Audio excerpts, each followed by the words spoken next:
Today's show is about a form of industrial evolution. Now, we've seen it before. Like, what do you mean cars? They'll threaten the horse and buggy industry, and cities will have to do things like, I don't know, build some better roads. In the early 1900s, President Theodore Roosevelt preferred his horse-drawn carriage to an automobile. After all, he was called the Rough Rider. Fast forward, and the newest battle is the stuff that makes science fiction movies so intriguing and even a little scary. Computers, robots, machines that seem human. In 1968, the movie 2001: A Space Odyssey gave the machine a name and even suggested that Hal could take over. Open the pod bay doors, Hal. I'm sorry, Dave. I'm afraid I can't do that. What's the problem? I think you know what the problem is just as well as I do. I know that you and Frank were planning to disconnect me, and I'm afraid that's something I cannot allow to happen.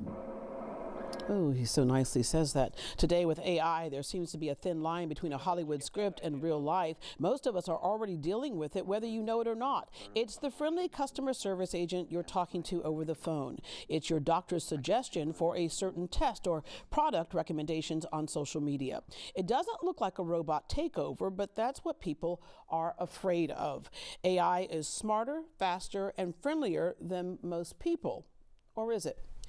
Our guest this morning will look at the good, the bad, and the ugly of artificial intelligence. Dr. Caesar Wright is the president of Kino X and is currently writing a book on the anthropology of AI. Ronnie Mancarius is the CEO of Crime Stoppers Houston and has a master's in family counseling. So she has a concern about how AI will impact our youth for sure. And Dr. Jenna Rosen is the founder of the Mental Health Society, which provides mental health services to students. And a side note, 45% of high schoolers say they've used AI for companionship or know someone who has, and therein lies a part of this problem. A huge part of this problem. When you have kids today that are saying, let me ask chat what I should have for lunch. Oh, wow. Let me ask chat what to wear to this event. It is a wonderful tool in the sense that we can go to it for reflection and thought and feedback, but kids are using it to make decisions, to form thoughts, to decide their next step.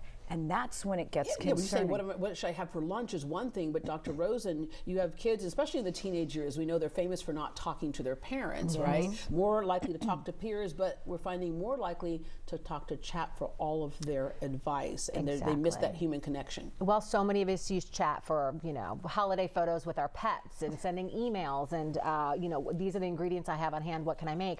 We're seeing kids get increasingly isolated as they're resorting to using chat as therapists, someone to talk to instead of their parents, their community.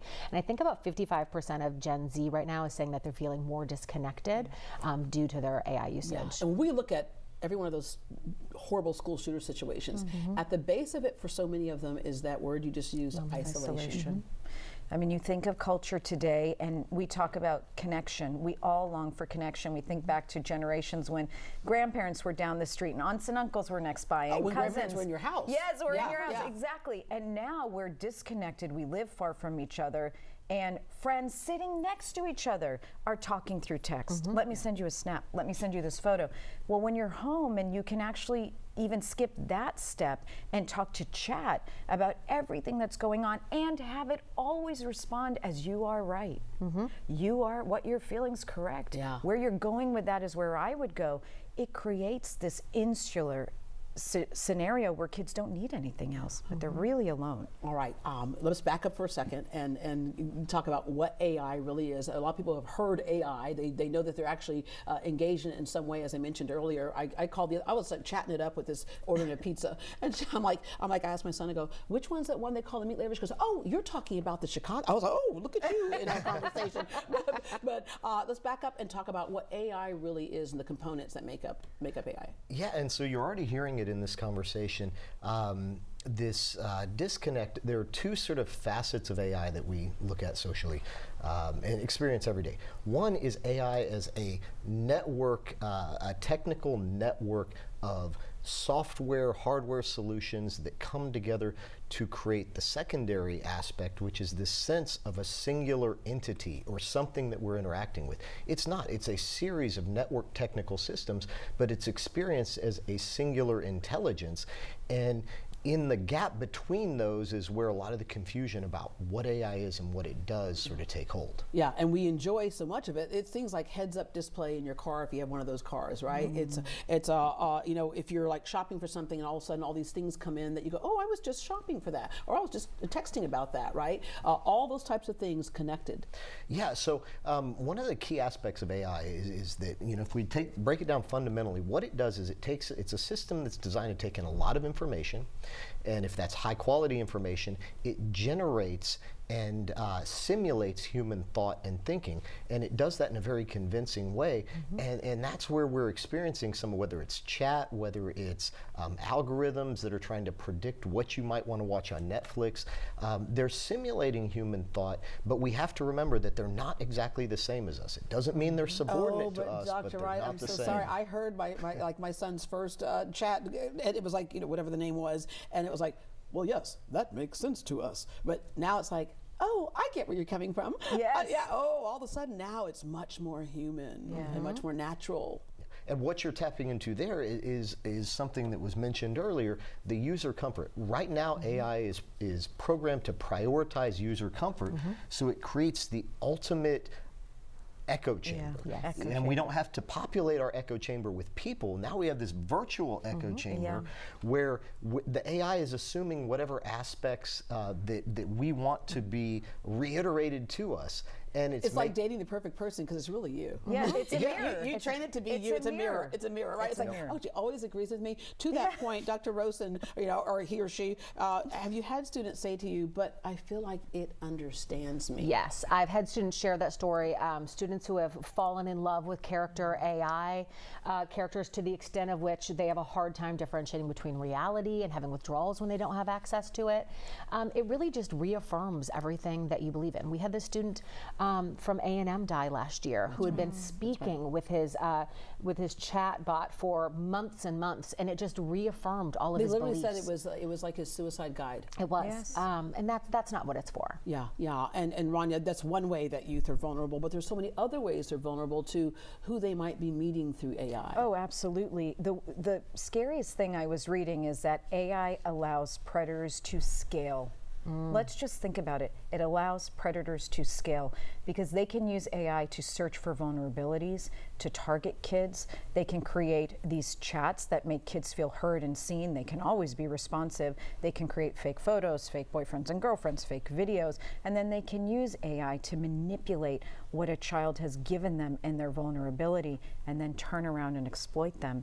And the data's there. I mean, 6,800 photos in 1 year of sexually AI-driven created child sexual exploitation material went up to over 440,000 images in just 1 year alone. Wow. 192% increase in AI-generated child sexual material cases through platforms like Snapchat over time. So they're using it. All right, so we just talked about a lot of the scary stuff. And with that said, I'm gonna go back to where I was earlier. People were afraid of a car? What are you, crazy? Right? Of course, a lot of us cannot imagine being without a car right now in society, right?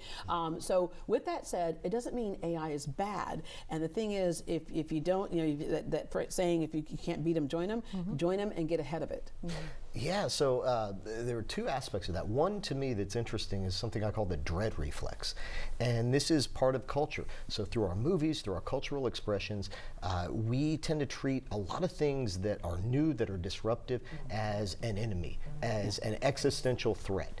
And that bears out in movies. So we look at the Terminator scenarios, we look at so many movies that are about AI being this existential threat, but then we ignore the other polarity, the opportunities and all the amazing things that can come.